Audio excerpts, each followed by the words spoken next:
So you get that phone call from me. Mm-hmm. Tell me how you felt when you got that phone call.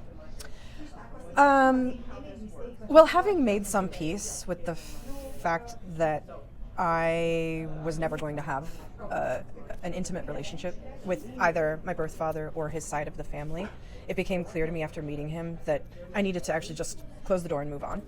I left the windows open, but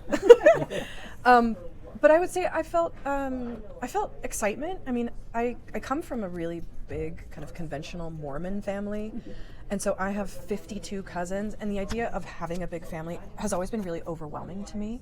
Maybe I inherited some of that genetic orientation or personality trait from my birth father, who never had kids, whose family members didn't have many children either, and they have a very small family. But the idea of an extra family member made me really happy. And I think having a link and a tie in this lifetime to somebody that shares a genetic history, it relaxes me.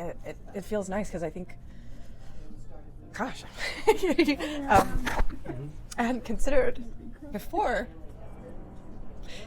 You know, I've always felt like such a lone wolf, such an independent entity, kind of moving through the world on my own.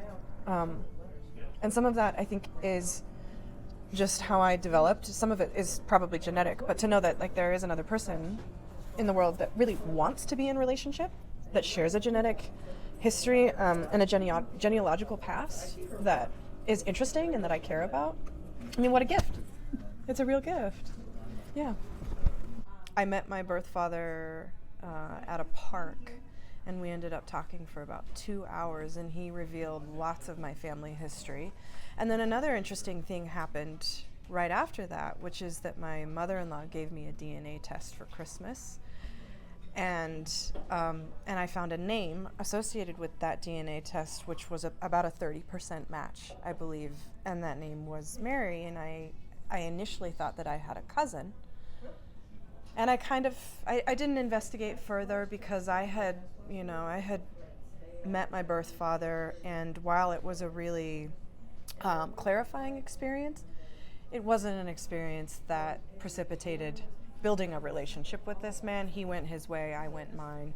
I said my door is always open, but that's kind of how we got here today.